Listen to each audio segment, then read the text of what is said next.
Before you surrender another day to distraction, hear the story that can reclaim your mind. What steals your focus the most today?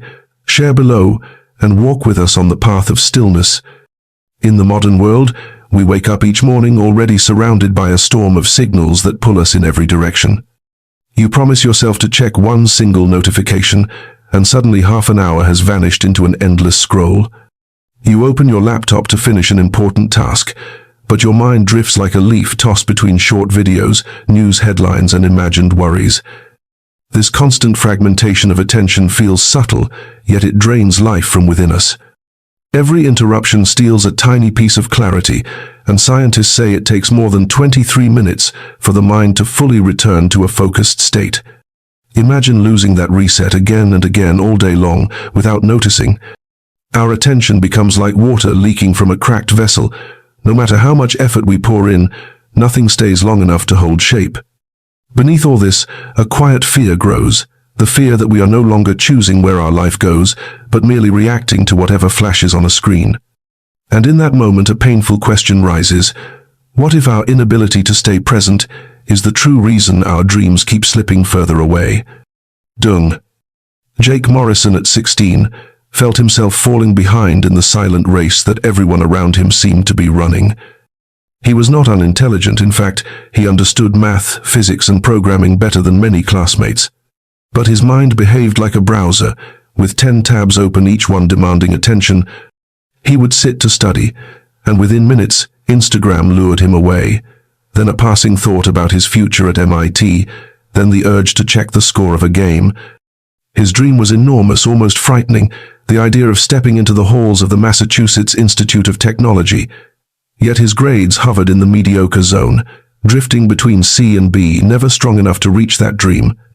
Friends teased him lightly, but every joke struck deep, and the disappointment in his parents' eyes weighed on him even more, though they only wanted to see him try.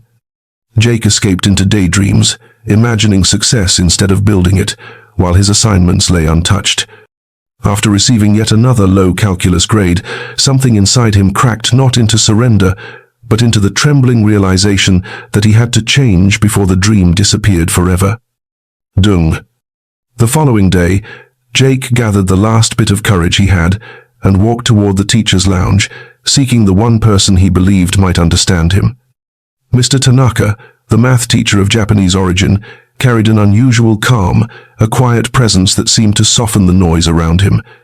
Unlike other teachers, he never raised his voice, yet the entire class always fell silent when he spoke. When Jake knocked on the door, Mr. Tanaka looked up, removed his glasses, and invited him in with a gentle nod. Jake confessed everything: his drifting mind, his constant distractions, his fear of failing his dream. The teacher listened without judgment, then asked a simple question: how many tabs do you keep open when studying? Jake hesitated before whispering, 10, maybe more. And the phone, he asked, where is it? Always on the desk, buzzing with notifications. Mr. Tanaka smiled, not mockingly, but knowingly, and said he had once been exactly like Jake until his grandfather taught him something that shifted the trajectory of his life.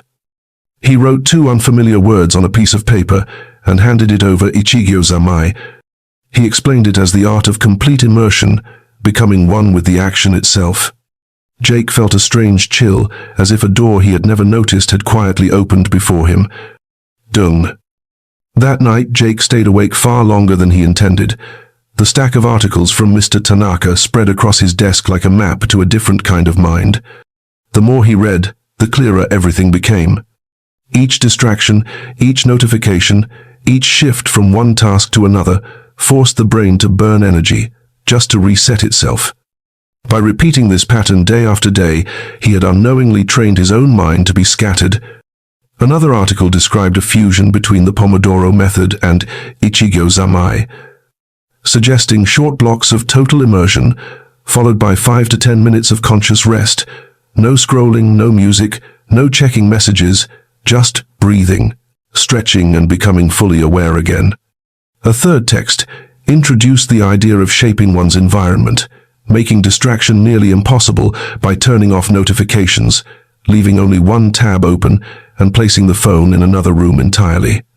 Jake realized this was not mystical advice but a practical discipline, a way of reclaiming the mind he had lost. So the next afternoon he created a ritual. He cleaned his desk, set a 25-minute timer, took 3 slow breaths, and began. The first minutes were torture with urges screaming for attention, yet he gently returned again and again. By the third block he felt a depth of focus he had never known. Dung.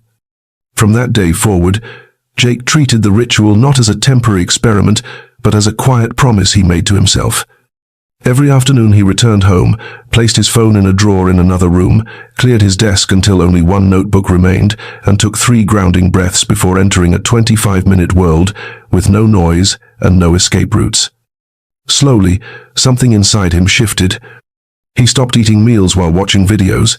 Instead, he tasted each bite as if rediscovering food. He walked to school, noticing the texture of sunlight on the pavement and the murmur of traffic he had ignored for years. Conversations with others became deeper because he was no longer half listening while thinking of something else. And school began reflecting this internal change. In math, physics, chemistry, and programming, his grades climbed steadily from shaky BS to solid, as leaving his parents stunned. His friends felt him drifting away and teased him for becoming distant, but he responded with a calm, steady smile, saying he was focused on something larger than temporary distractions. Months later, when the acceptance email from NIT arrived, he read it again and again, barely believing the words. Yet the truth he felt most deeply was that the real victory was mastering his attention, not the admission itself. Dung. As Jake stepped deeper into this new way of living, he discovered that Ichigyo-Zammai was not merely a study trick, but a doorway into the science of how the mind reshapes itself. Researchers from Harvard had shown that consistent mindfulness training increases gray matter density in the prefrontal cortex, the very region responsible for focus, planning, and self-control.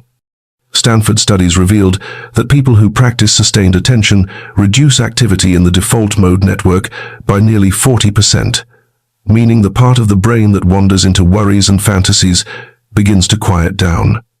Jake imagined these changes like trails in a forest turning into sturdy highways each time he gently pulled his attention back during a study session. Neuroscientists described it as neuroplasticity, the brain building new circuitry in response to repeated behavior, and for the first time, he understood that his struggle was never about talent, but about training. Ichigyo-Zammai became his mental workout. Each return to the task was a silent rep, each interruption a chance to grow stronger. Beyond productivity, he noticed life feeling richer, tastes sharper, conversations fuller, moments more alive. He realized he had not simply improved his grades, he had awakened to the experience of truly being present. Dung. Years later, Jake stepped into the professional world, carrying the same quiet discipline that had once saved his academic life. At his tech company, he was not the loudest, the fastest, or the most naturally gifted, but he was unmistakably the most consistent. Before writing a single line of code, he performed the same ritual he had practiced since high school, clearing his desk, silencing his phone, taking 3 slow breaths and entering a state of full immersion.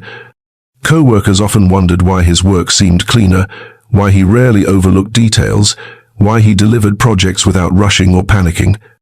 Jake explained in simple words that he was not smarter. He had just learned how to eliminate noise and arrive fully in the present moment. Over time, new teammates began approaching him, asking for guidance, and Jake started teaching Ichigyo-Zammai informally. One colleague who always considered himself average suddenly produced exceptional work after learning to close unnecessary tabs. Another who lived in constant anxiety found peace for the first time by practicing short intervals of undistracted focus. Jake watched these transformations quietly, realizing that the greatest gift he could give others was not knowledge, but attention, the very skill once denied to him. And through this he understood, leadership meant presence far more than authority. Dung. In the end, Jake understood a truth that life had been whispering all along, that the quality of your attention determines the quality of your existence.